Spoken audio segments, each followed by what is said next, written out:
winner of the inaugural Michael Burry Trading Award in RT in 2021 for his ridiculous 3x, 3 times in one day, RT head mentor Harry Harrigan is no stranger to the markets.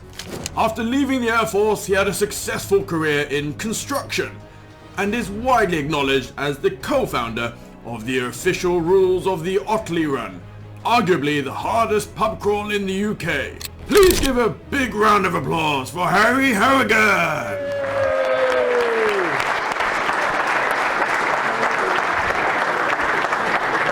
I love that slide. Forwards. Forwards is down. Forwards is down. That's the next slide. Yeah, sorry. Okay. It's true though. It's absolutely 100% true. Siam asked me to just explain a couple of those things before we went on. So the Michael Burry Award, I don't know why we don't do that anymore. Probably because we don't post that much in the success thread because it's been a bear market.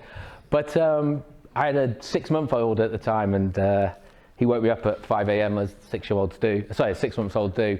I just happened to do what everyone did before I went to see my child, check the charts, and something strange had happened. So I decided to play the market, and I just gambled it all, and it did exactly the same thing 3 times a day. So it went up 100%, dropped all the way back down, up again 100%, all the way down 3 times. And it was about 30 grand into I think it was about 109 or something, which I think is a lot of money. It certainly was for 24 hours in one day, yeah. Anyway, that was that. And the Otley Run, is anyone from Leeds, been to Leeds, drank in Leeds? There's a pub, there's a road there called the Otley Road. It's got 18 bars on it, pint in each, Otley Run.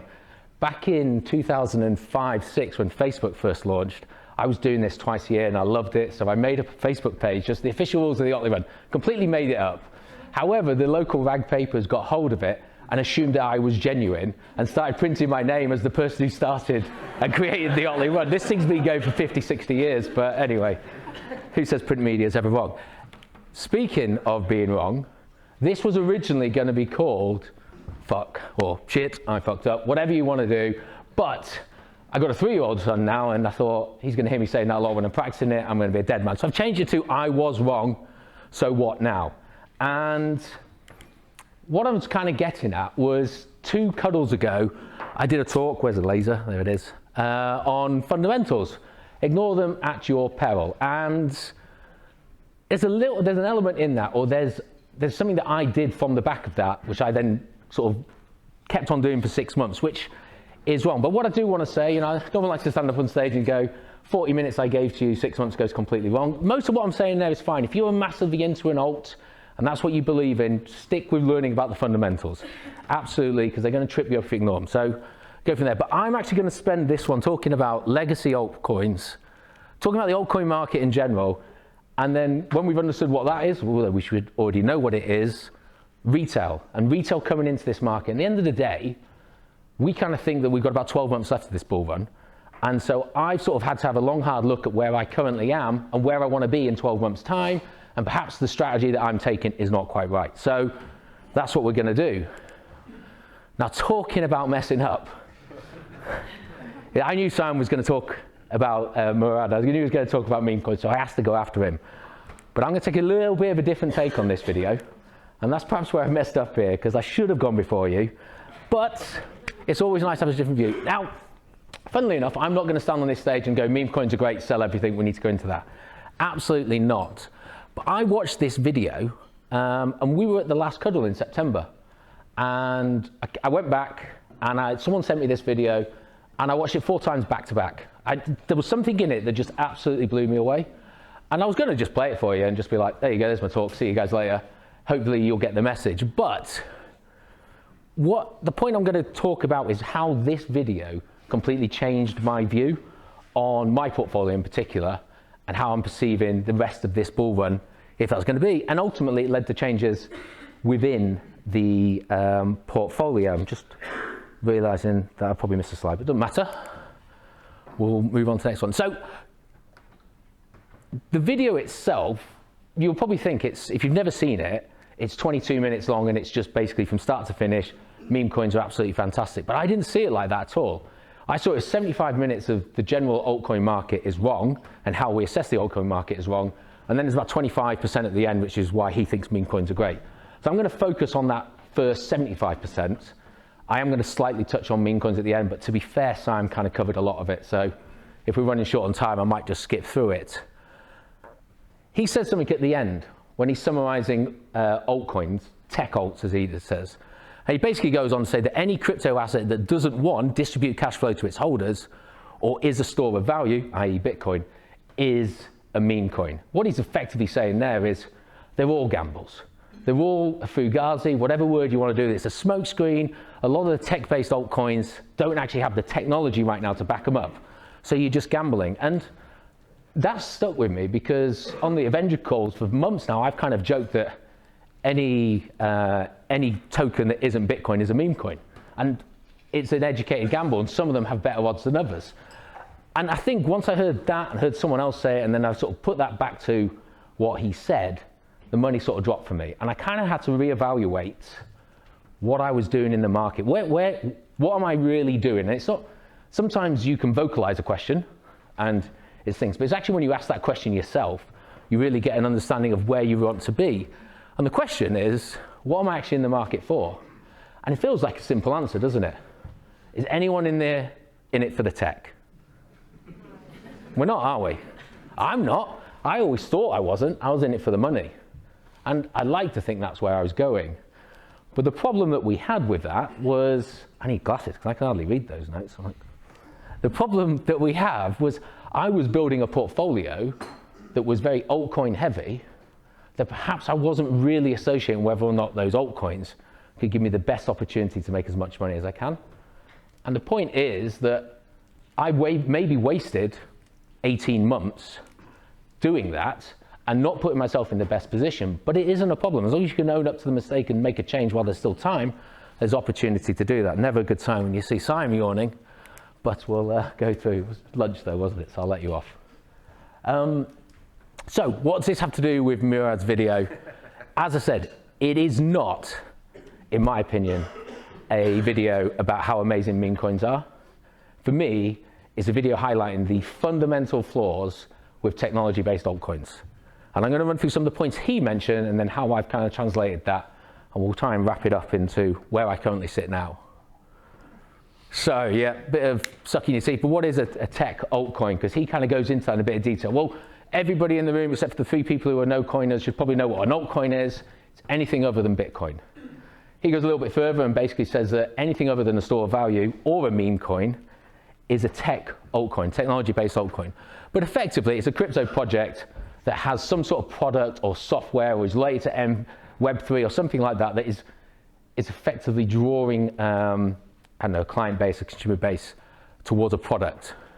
Now, most, if not all, tech-based altcoins, they have founders, they have investors, developers, teams, they have early seed rounds, investors. And what you start to then get is pie charts like this. And let's face it, we've all looked at these and we've all kind of not really knowing or understanding what it means, gone, oh yeah, that's a good distribution, must be a good coin. But I actually now question whether or not seeing something like this, you should be running for the hills. Because this is just a made up portfolio, but you can kind of see, seed takes 23, then we've got, team does, then we've got seed, we've got Series A, Series B, we've even got airdrop where they're giving out for free. So we've got what, quick maths, 68% of whatever this token is being given to people either for free or at an extreme discount before the public can even get into it. So, you know, alarm bells should be ringing. If we're going to really try and make some significant money from this, we're fighting against unless we're lucky, and we're one of those sections, we're fighting against 68% of the circulating supply. And they come with tokenomics, and they normally have some garbage associated with them. It's a utility token or a governance token or something like that, which makes absolutely no sense. There's normally an emission rate, because we rarely see projects launched that are just 100% launched. Mining and staking rewards sort of kind of take up the community and the ecosystem. So again, they've got some freebie releases that happen, an inflation rate that comes with it. We have release schedules, vesting periods, token unlocks. And I used to do research tokens on the calls all the time and run through those, and I would kind of say to myself in my head, oh yeah, that's fine, it's got sort of a pretty good schedule. And I honestly, I'm not sure if I really understood what I was talking about then, because again, we're potentially fighting against a market here where there's people who've got better odds than us to dump on us from coming in. And then the worst thing about tech alts is this bottom bit here, roadmaps. I mean, roadmaps have got to be the most depressing thing you can see when you think about it. What this company, this project is telling you is, I'm flogging you something that's not even complete yet. And I might not do it for another 2 or 3 years, but please invest all your money with me. And look, that's fine, I'm not bashing altcoins here, but what I'm trying to say is, if you're in an altcoin for the tech, and it's not doing that bottom bit, are you really in an altcoin? Probably not. You're just in a token that happens to have a name that's branded against some technology that isn't delivered yet. And then going back to that, this is taken from Murad's presentation, but going back to that token distribution, and it's this sophisticated wealth extraction of these tech altcoins. And I'm not going to run through them all, but effectively, oops, nope, that's not it. These top 8, these are the guys that are getting it either for free or they're getting it at a significant discount. And then what happens is it gets listed on an exchange in which market makers significantly inflate the price to dump it on retail. So all these lot get out, and it doesn't matter if they can't get out straight away, they end up getting out making all that money, and we come in right at the end, make no mistake, we are retail, and some of us get out okay, but chances are we don't make it. And I'm going to use this as an example, and Siam talked about this earlier on, but this is Entangle, okay? So this is a project that I was actually in. I was in since it launched. It's an all right project in itself. What is it about? Interoperability, it's sort of in the DeFi space. It's kind of using Omnichain and oracles, and look at you, you're already bored. Who cares? Who cares about the technology behind it? How are we selling that to retail? This is what I want to get on though. Look, this is a classic example. Oh yeah, you can see because it's over there. We launch, so totally, look, it goes from 3 cents to what, 2.4. Market maker, manipulation, inflating the price. And then next 6 months just dumps. Now bring on that slide that Siam put on for Murad's. It's exactly that. It's a mirror image of what happens. The only thing that's missing is those 4 stages there, the seed phrase, sorry, the sales are down here.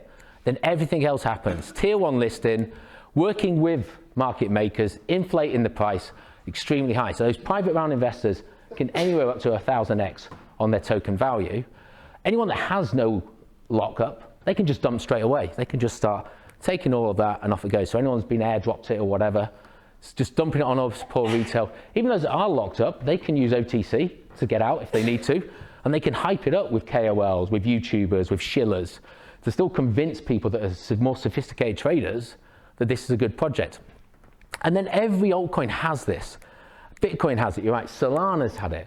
But the point is that if you're in it for the tech, this is a good project, but it's not ready. I mean, it's massively behind in the tech development. But the reason I chose this one, other than me being involved in it, is it had a historically bad vesting schedule. Vesting unlocks were incredibly quick, so much so that the team had to put a freeze on it and change the vesting schedule because they were that worried about it. So this is just a money grab. And what happened? We went all the way up to $3, and we went back down to 3 cents again. And then it's kind of found the bottom, and I'm sure in the next 2 years or whatever, off it will go. One other thing just about tech alts before we move on is the valuations. The valuations are utterly wild, yet we don't seem to bat an eyelid about it. So let's just have a look. I mean, there's loads of ways you can value a company, but let's have a look at it based on revenue, okay? And this here is page 1 of 30. I've chosen this one just because there's some names on there we're going to recognize, and I'm going to look at the 30-day sum. Now, look, for those of you that study this every day, it changes every 24 hours, so apologies if it's a few days out and the math doesn't quite work, but it'll give you an example. We've got projects here, and not just on this page, on the other 29, that are not even making 100,000 in revenue a year, but they're being valued at a fully diluted value, so market cap plus full circulating supply, in the billions. How is that work? What company would we know outside of crypto that only brings in 100 grand a year but can tell the world that it's worth billions of dollars? Not very many. And let's take a look at some of the big ones here. So Cardano, one of the biggest altcoins out there, may not be the best, but who cares? So every month, it's that 30-day sum, and I'm being generous here, it's about 300 grand. So let's just times that by 12, 3.6 million. It's got a valuation of 32.8 billion. Someone do the maths for me. Is that 1,000? 1,000x, yeah? Now, and also I'm being generous because I've just times it by 12. Trust me, 8 months ago, that was not 300K in a 30-day period. It's probably 30K. Near's on a run at the moment, 7 billion. What's it done? Actually, to be fair, it's done 6 million. 6 million in a year, it's averaging, and it's still worth 7 billion. Polygon, Immutable, you can do the same. It doesn't paint a great picture at all, but we buy into it. We just assume that these tech-based projects are going to be the one that bring us in the money. But so what are they actually relying on? They're relying on narrative. They're relying on a cult sort of basis to try and get, a community that's going to help to pump this price. Yes, we've got market makers. We've got everyone else that can move it up. Perp trading is going to do it. But they're also trying to focus in on the memeability. And I think he uses another phrase, I can't remember now, some memetic premium or something like that. But what I mean by memeability is just sort of that viral kind of nature, something that's going to help it go viral. And we know for the likes of NEAR, it's AI. I mean, it's rebranded itself as AI, but it's decided it's going to go down the AI routes. And hey, great, because we're into the AI and I'm into NEAR, so fine. But they're not looking for actual tech delivery. They don't actually know what Cardano does or what it's doing. Is it a finished project? No, nobody in the room really knows because you just don't care about it. And that's the point we're going to get on in a minute. So if this thing has little intrinsic value, it's a product that doesn't do anything, and it's just relying on cult-like status to help sell a token that may not even be required. I mean, one of the biggest pet peeves that we have when we do these research projects, we look into it and I'm like, it's a good project, okay? It actually can do what it says it can do, and I think I like it, but it doesn't need to have a token. What is the point of the token? Because as I said, it's either governance or community, or utility. If they really needed it to pay to use their network, why not use ETH, Solana? Why not use USDT? They do it just because they have a token element. So we've got these projects that are just selling a token, and wait a second, it's beginning to sound a lot like a meme coin, to be perfectly honest. So maybe Murad was onto something. Everything outside of Bitcoin is actually a meme. So that's tech alts. I just want you to picture that in your mind of just where we're potentially going with this. So retail. So we kind of need, I think anyway, I certainly took from this talk, need to reevaluate who I think retail is. Now, the reality is, unless you're a country, an institution, or have got massive back pockets, we are retail, okay? But I think we can actually take a level away from that. I wouldn't class anybody, maybe except for the 3 no-coiners, in this room as retail. I certainly wouldn't class anyone in RT as retail, because you're here for education, you're here to actually learn, and it's that low information barrier that we're talking about to just try and improve it. And through increasing of your knowledge, you are in a better position. You may not be able to influence the market, but you're in a better position to make decisions that I think are going to make you a step away from who retail are going to be.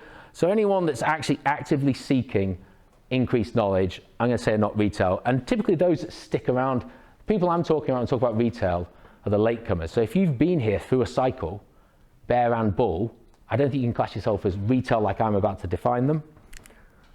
So who am I talking about? I'm talking about the suckers, yep. And they are, I'm afraid to say, who arrive at the end of the cycle with little to no knowledge of this industry, and more importantly, a willingness or no willingness to learn. So they're the people that are coming right at the end. They have a general lack of knowledge of investment. You know, they haven't undertaken investment before, but they've seen this, and they're here to get rich quick. They're here to try and do it as quickly as they can, and they're quite willing to overexpose their positions to try and meet those goals because they've seen stories about it. They've seen on places like social media, people talking about taking $17 and turning it into 2 million, like Peanuts and a few of the other ones. They think, right, well, I can do that. You know, I've had, my whole life just sort of, I've been trodden on by the man and I want to stick it to them. I'm going to try and use this fangled thing called crypto where I don't need to know anything. I can throw any money at it. It'll stick. We'll go. Now, I put their hyper emotional. I originally put their emotional, but to be fair, I think we all can agree we're all emotional. You know, maybe we're not as reactive to the markets. And then this other one's a little controversial because consider social media a primary source of intel. Bearing in mind that I spend 8 hours a day on Twitter and YouTube, I probably fall under that myself, but I'm more talking about TikTok Reels, Instagram Reels, that kind of thing where it's just the stories they see with very little understanding. So That's who I'm talking about when I talk about retail. So with that in mind, is that type of retail really going to be in it for the tech? I mean, I said the word omni-chain and Oracle to a room of people that apparently are interested in crypto. And I know we've just eaten, but the heads that dropped. So if you guys aren't in it for the tech, are retail going to give a toss about blockchains, privacy, utility, any of that kind of stuff? Distributed ledger technology? Not at all. Well, unlikely, but I'd be generous there. Not at all. Do they care about what happens in 2 or 3 years' time? Are they checking that roadmap to see when we're going to get into beta testing or an exchange listing? No, they're not. They just don't have, one, the understanding of where to look for that, or two, the patience to wait for it to happen. So we don't need to. And are they interested in the token's utility? No, they're not. So with that in mind, what are they interested in? Well, the first one's pretty obvious because we're all into that. But they are into making money as quickly and as simply as possible. So they don't want to learn about how you stake it. They don't want to learn about how the rewards come through. They don't want to learn about moving it from one platform to another network and how to bridge it across. Couldn't care less. They're looking for things that can be done simply and quickly. And ideally, they want to have fun with it. They do. Retail do. They want to be able to go and make their own Instagram reel or TikTok reel, whatever the hell they're called, and boast about how they've gone and done it and brag to their friends and take that belonging from we've all going to make it kind of community. Now, the irony with retail is they ain't going to make it. And I mean that in the nicest possible sense of the dream for us, if we're going to make it, is retail have to fail. Because at the end of the day, when we want to leave this cycle, we have to sell to someone who thinks it can go higher. It's that whole greater fool kind of theory behind it. So we need to embrace retail. We need to try and sort of get them to belong. And ironically, they probably will end up belonging in the wrecked category in a year's time once they go through the 5 stages of grieving and they accept it. But I've been there. 2017, 2018 was an eye-opener for me, and I ended up very wrecked. So, you know, but I have taken the time to spend 7 years trying to get out of this pit that I created. Unfortunately, it's a never-ending cycle when you get into it, because you're always like, well, next cycle I can get even more. So, yeah. So they're not in it for the tech. And then it led me to, well, what is driving this market? Because I was, you know, for the last 2 years, I've done these research videos for you. I've told you all about what a project's doing. I've highlighted projects that I think are interesting. So I've been under the understanding that this is a technology-based industry, but it is not. Crypto has been, always will be, in my opinion, a speculation-first industry. I'd say even Bitcoin. I mean, so Bitcoin, when it first launched, was probably a tech industry because it was just the geeks. They really liked the idea of it. But then suddenly we got mainstream, 2013 maybe, speculation. That's what's driven this. And let's have a look at some of these projects that I've listed here, or put the logos on for them, what they all have in common. So we've got Uniswap. I was like, that didn't sound right. Just make sure you're all awake. Yep, we are, good, okay. Uniswap, because it's a DEX, that's where I was going with this. Okay, we're good. Bloody hell. Used primarily for ETH-based meme coins, or ERC20 meme coins. We've got Solana, completely reinvented itself as the go-to network for meme coins.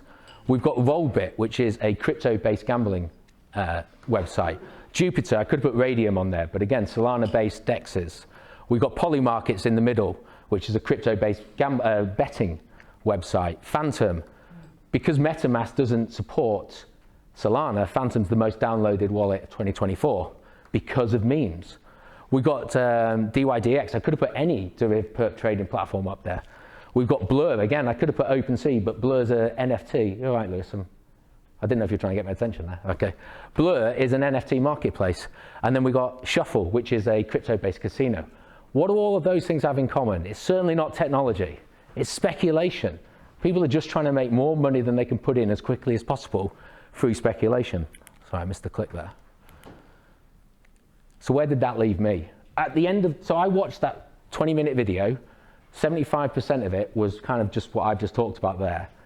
And then I had to watch it again because I was like, I've totally set up my portfolio wrong. And before I even saw the video, so at some stage during this year, this has been my portfolio, which doesn't really matter what they are, but for those that are interested, it's Entangle, Oasis Network, PIF, Ondo, Fetch, Dot, Link, Casper, Glimmer, Sol, Near, Bitcoin, Tau, Render. And most of those are solid altcoins, but most of those are not a finished product. Most of those have massive unlocks still ahead of them. Things like that, which suddenly I'm like, do I need to be in this? Is this speculation here, or is this hope that technological developments in these projects are going to translate into price bumps? And it doesn't mean that any of these aren't going to fly. I mean, let's have a look at Polkadot. Absolutely died to death for the last 18 months. The last 2 weeks, it's up over 2x, you know, better than Tal's been in the last 2 weeks. So these things can make money, but I'm reevaluating. I don't want to be waiting around hoping that their tech developments are going to turn into price upwards. I'd rather go for more speculative opportunities that can then hopefully lead to a bigger increase in price, especially when retail coming in and they're looking to speculate on simple things. So by the time I got to watching Murad's video, the top line I'd actually already sold. Some of them at a loss, some of them a mistake. Fetch, should have held on to that one for how much it's flown. So I was left. 22nd of September, watched that video. It's probably now the 23rd because I've watched it so many times. And I was literally looking at my portfolio going, what am I going to do? And I immediately unstaked my Dot. I had to wait 28 days for that. Link started selling. Glimmer started selling. Sol started selling. Casper started selling. And so where I sit now is I've actually only got the bottom. So basically 4 tokens. If you think in 2021 I had over 90 tokens, it feels quite uncomfortable to only be sat with 4. But why did I sell some and keep the others? And I'm probably going to focus a little bit on Polkadot here because most of you who are in RT know I talked about Polkadot a lot for the last couple of years. And it is with complete rose-tinted glasses. You see, back in 2020, 2021, I had a perfect entry and a perfect exit on an asset which I thought I knew, but I really didn't. And so that just made me think, right, well, if the legacy token did it before, it's going to do it again for me. I know Siam's talked about this for a while, and I didn't listen to you. And then finally, the pennies dropped. Look at the smug face there. And you know, the reality of it is, when we look at Polkadot, it's incredibly poorly managed. It's got this open gov system in which anyone can raise an opinion, if you will. It's voted on, and if it's got enough votes, it's going to pass, draining valuable Polkadot tokens, which then get dumped on the market, driving the price down. It's super complicated. Anyone know how Polkadot works? I don't. I mean, yeah, it's got a relay chain, and it's got parachains. Don't even have those anymore. Core time. Who cares? Asymmetric backing. Anyone interested? No, I'm not. Yes, it's been revamped, and it's going through Polkadot 2.0, and it's also, they haven't even finished 2.0, and they're bringing out 3.0. So anything I would suggest now that isn't a finished product now is not going to have the bump you want it to this cycle because of technological advancement. It might have it because of other reasons, but if you're waiting for it, if it's not delivering on the product, it's probably not going to do that. Glimmer, so let's have a look at the narrative then of that. What is it? What's the narrative? What's the story behind Polkadot at the moment if you've been on crypto Twitter? It's an absolute mess. It's a shambles, and it's just a token that's never going to make it. That's the narrative. That's the story behind it. What sector is it in? I don't know. Is it layer 1? Is it layer 0? I'll tell you what it is. It's boring either way. So is that going to attract retail? Is that going to get retail excited? You tell it it's a layer 1, or it's a layer 0 actually, because it works under all of the layers. They're not even going to know what a layer 1 is. So, who really cares there? And as I say, some altcoins will make it because of that. And this is just my view on how we can try and attract whatever altcoins we're in to retail at the end of it. Glimmer, I mean, it's sort of probably backed the wrong horse itself because it's obviously linked to Dot. So it's not doing great. Narrative and momentum are both lacking. And again, you know what it is? It's a universal translator, effectively, for one of the best. A little bit of code that helps talk between other blockchains. Again, anyone interested? No? Okay. I was for a time, wrongly, but I was. Casper, now Casper's an interesting one because I was never massively into Casper, but in that 9-month period where Bitcoin sort of slowly went down from March to October, Casper did the absolute opposite. So I did actually end up having Casper in my wallet, but at the time I went to decide to revamp my portfolio, the momentum for Casper had actually dried up, and weirdly, Now Bitcoin's flying up, Casper's doing the exact opposite. And it's odd that it did so well when the rest of the market was being punished, and now it just hasn't quite gained that momentum. So Casper may end up coming back into the portfolio, but for now it's mainly gone for that reason. And again, I'm not, proof of work again. I'm not really sold on the, the silver to Bitcoin's gold and all that kind of stuff, but as a payment mechanism, fine. Link's probably the only one that I may regret, because it's got real world use cases. It is actually being used right now. It's oracles, which is basically just taking live data and just moving it elsewhere. It's still pretty boring though, but it might actually translate into this, because although we don't know about it, it's going to be used, so people have to pay for it as that's being used today. So maybe that one's a mistake, but hey, I've made plenty of those in the last 7 years. And then Solana, that's probably a mistake that I did sell them into memes, but I did. And then the ones that I kept, well, Bitcoin's the king to me. I'll always keep Bitcoin, and as a store of value, it has the momentum, it has the ETFs, it has the 100K, just about. It has America deciding to buy it. We're probably going to get a pullback when we hit 100K, but in the longer term, I think there's still room to run, so I'm happy with that. And then the other thing we have, any understanding of the thing in common with the other 3 altcoins that I have? No, it's the Barry effect. They're all in the Grayscale AI fund. I mean, you're right, they're all the AI sector. So the AI sector outside of memes is probably the most exciting sector at the moment. And so, I'm going to keep hold of those. No one's going to care what NEAR actually does, but the fact that it is in Grayscale's fund, the fact that Barry and DCG and everyone else is backing that fund, I think we're going to get it. Render, I think actually Render's probably the easiest one to explain. Anyone could kind of understand what video rendering is, even if they don't really understand that. You say that term, they kind of got some sort of understanding, oh, you're editing stuff together and creating some sort of movie, fine. And it's got real world use cases with Apple Vision and that. So there are some selling points that potentially you can have out there. But the question marks on Tau, and I'm going to come back to that. And then memes is because of the other 25% of the video, which I will quickly touch on.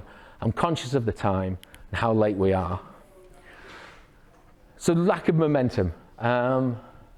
This is Polkadot. We've got on the left-hand side versus dollar, on the right-hand side versus Bitcoin. And okay, it's actually it's here now, isn't it? But looking at it versus Bitcoin, this thing has just died. The momentum within it. So there's not even a price narrative that's really going to be there captivating the markets. And you could say there is some form of cultiness that might bring it back, but for me, I'd rather put it in something else for the gamble. Whereas when you look at something like NEAR, NEAR's had the pullback, then look what happened at the end of last year. Like everything else in the AI sector, it's massively pumped up, but that's not the impressive thing. That is. That looks like it's just pumped up in value. No, that's pumping up against BTC. So it had that huge run up. Yes, it's had that pullback because obviously BT started to fly, but the AI sector has at least given it some sort of hope that there's got a little bit of future there. And then we've got BitTensor. Ignore that chart on the right because you can't get a decent BTC Tau chart just because of how it's been listed on main exchanges. But we talk about speculation, and Murad actually mentions BitTensor or Tensor in his talk because this is a speculative asset. And this speculation created huge memeability. I mean, it went from what, 40 euros, bloody hell, $40 all the way up to $740 in a matter of months. And it made poor people rich. And something that he gets onto when he talks about meme coins is how you build a community is by making poor people rich. And the problem you're having with a lot of tech alts at the moment is they don't make poor people rich. They make rich people richer because they're VCs, they bought early, etc. And so if you really want to buy in and get that diamond hands from a retail community, you've got to make poor people rich. And it's done that. It's got the Barry effect we've talked about. I can't remember the company, Yuma, is it, that he's just set up? We know about Foundry and DCG and everything else. So we have VC backing that are going to help pump this. Plus with AI, plus it's still speculative. The only thing with BitTensor, who here can explain to me in 25 words and less, rather than Siam, what BitTensor is?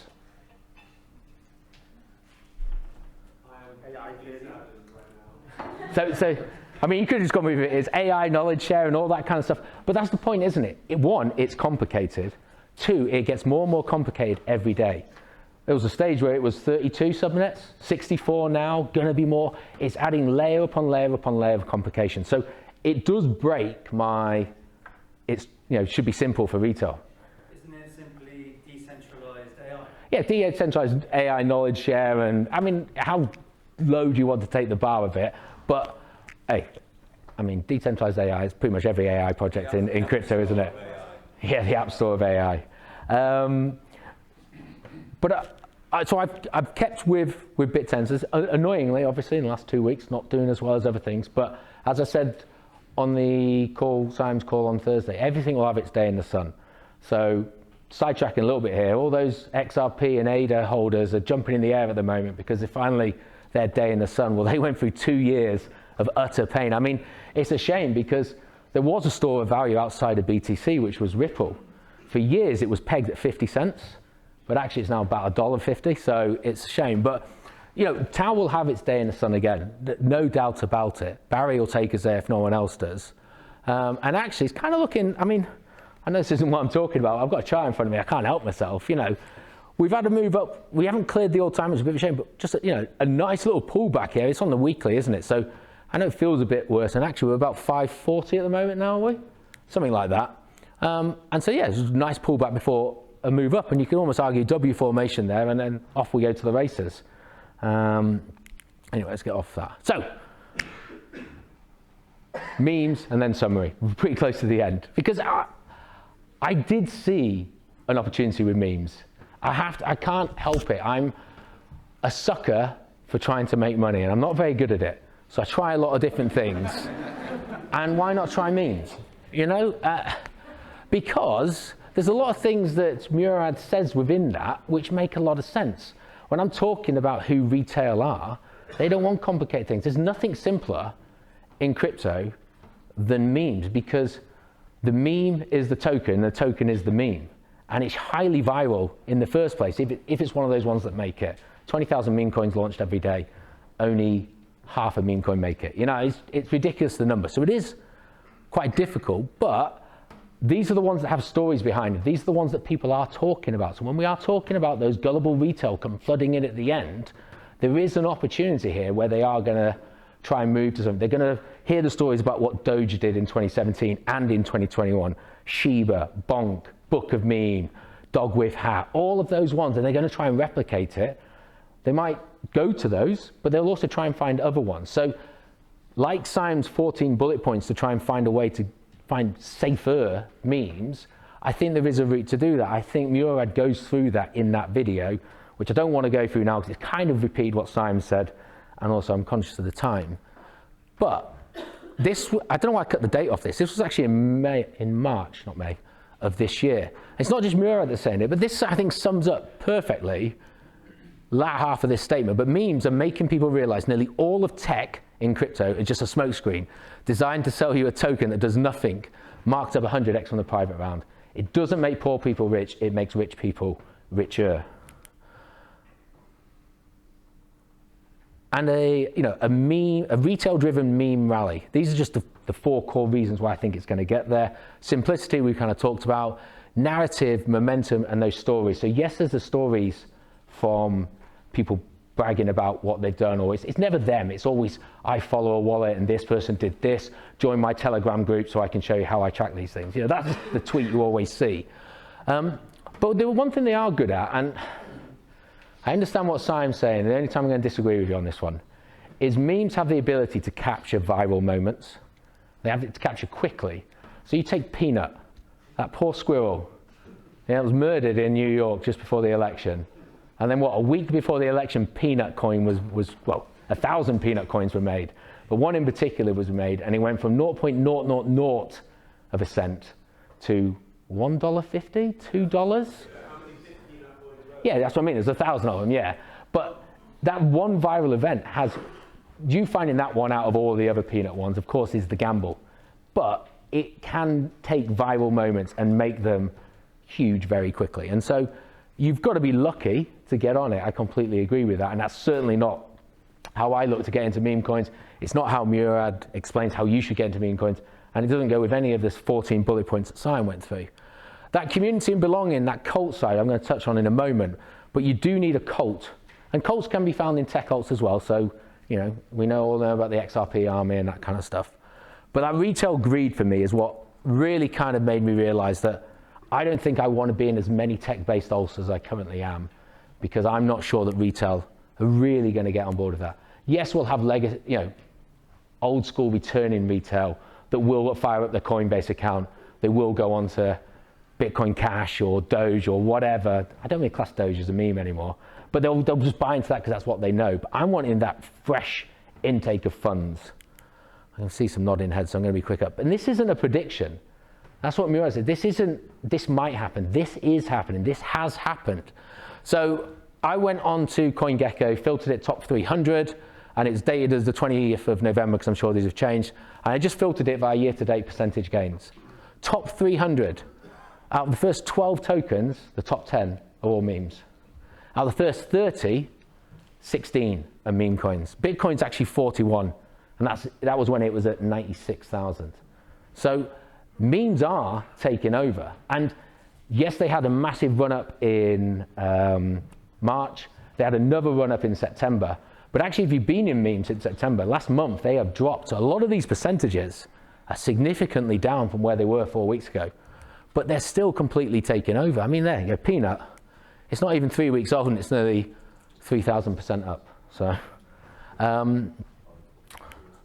there's other metrics you can kind of have a look at. So this is taken off June.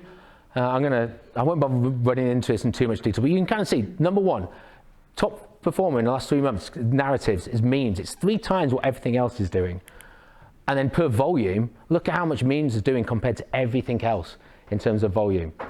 I think this one's over 7 days. It might be 28, but so incredible amount of volume. Memes are here. We can either pretend that we're too sophisticated for them, or we can allocate a small amount of our portfolios to at least take that gamble, and just try it. That's how I saw it. So yes, I sold Dot, Link, Casper, and whatever the other one was. And I put a lot of it into Tau, but I actually put some of it into Near. And for those of you that do tune in on the Tuesdays, I think when I did it, which was beginning of September, or middle of September, sorry, it's about 5% of my portfolio. I think at the moment it's about 22% of my portfolio. So you can see how much in 4 weeks that's actually moved up. Will it stay that long? Probably not. I think it will have cycles going up and down, but that's just unfortunately where it goes. Siam covered a lot of this, so I am going to skip over it. But the key point here is when looking for memes, you've got to try and find that community, that set of diamond hands, the cult that comes with it. There are certain bits of price action we'll have a look at. So we'll skip that. Looking for ones that are trying to be the next, trying to last longer than a cycle. A brand, a movement, yep. High demand, okay, fine. Cults. So the meme doesn't actually matter whether it's tech, we kind of covered that. You can get them, as we said, XRP, ADA, Tau. He's already talking about Tau having a cult. Casper definitely is cultish. But that's what you really want, because they're the type, cults create diamond hands who don't sell, which help build the price. And not only that, but cults buy the dip. And cults are just free advertising for you, because they will shill that 24/7 for when retail come along. Putting it all together, some of these I don't disagree with, but meme coins are simpler than tech. Alts definitely, more liquid than NFTs. This is one that's interesting. Offer more volatility / excitement than altcoins. Well, I'm not sure I want the volatility, if I'm honest. Better odds than winning at casino sports bets, I'm not so sure. Sorry if I'm skipping these, but I've got a feeling we're running a bit behind. The price action. So I have bought some alts, some memes, sorry. And I'm like Simon, I don't buy anything that's too young. I'm looking for 3 to 4 months minimum. And this is the price action that Murad talks about. I mean, if anyone can tell me what this altcoin is, well done to you. But this is a big altcoin here, one of the top 10s. And you can kind of see we have these move up, then we have like a 70% sell off. Immediately it's rebought, it's another 70% sell off, immediately rebought, sell off. I mean, it's making new all-time highs each time. So you know that there's a community that's buying it, there's a cult behind it, but also the narrative of the meme is outlasting. This is over months. So if you can find something like this, and look, it's September, so Murad spoke here. It's already done this. If you can get within that period, and then off to the races, it went from what, 50 cents to nearly $2. That's how you should be looking for it. So don't go for these ones that listed 24 hours ago. I did it on Wednesday, rugged up by Thursday. So I bought, I own a token, well, so what happened? So this one here, MSTR 2100 is an Ethereum-based meme coin, MicroStrategy's, 21 million tokens. I like the memeability of Bitcoin Jesus, etc. It launched on Solana on Wednesday. So I thought, bit of a laugh here. Its current price on the Ethereum is like $1, and on Solana it was 1 cent. I thought there's going to be some people here that are just buying this, and the price could fly. I'll stick $100 in. Stick $100 in. 15 minutes later, well, when I checked it again, $0. I mean, completely rugged on me. First time I've ever been rugged, actually. But yeah, I think we all need to at some stage. Definitely meme. So these are memes I'm in. A lot of them that Murad supported. NCP, S&P 69,000. I'm not going to say the name of this one in case you want to put the YouTube video on. Let's just call it Tardio, and you can add RE to the beginning of it. Joecoin, Giga, and then my absolute favorite. This one here is, let me get the name in the right order. Its ticker is Bitcoin, and then it is Harry Potter, Obama, Sonic, 10 Inu. I mean, how can you not like it? But I just like it because of the ticker name Bitcoin. So I have gone a bit degen, and these are the ones that I'm in. We'll see how they go. And this is what we've always talked about. It's the last slide, don't worry, everyone. Old money flow. Some of you might have seen the next slide in Discord, but cycles, Bitcoin to Ethereum, large caps, alt season. What we're seeing at the moment, Bitcoin, maybe not Ethereum, but Solana, and we're now starting to see the large caps this last week or two starting to flow. So maybe we are close to the alt season, but why not just have a little bit of your portfolio in case that? Just in case. And maybe in some sort of multiverse, that's where it's going to be. But the point is, I had an understanding, summary point here, don't worry guys. I was far too tech alt heavy in my portfolio, which isn't a problem, but the reality is most of the tech alts I was holding, I was waiting for technology to actually help boost the price, and that's not where I want to be. I want to take more chances in these next 12 months. I've got safety nets at the moment. I've got a nice pot of Tau, got a big pot of Bitcoin. I want to try and at least maximize something else. I'm not going to do 100,000 to 1 million because I just wouldn't make it. But I'm going to try and turn that meme coin into a decent portion of my portfolio. And as I say, I think meme coins are here to stay. I think retail are going to, proper retail are really going to get into it, especially when we start to see an alt season kick off and some of these start to fly. So I'm backing some of the winners that are already here, positioning myself in and hoping that the cult armies are going to pump those, and then I can get rid of them at the wrong time and bag hold them all the way back down to the price I got them in at. That's it. No questions though. Thank you. That was amazing.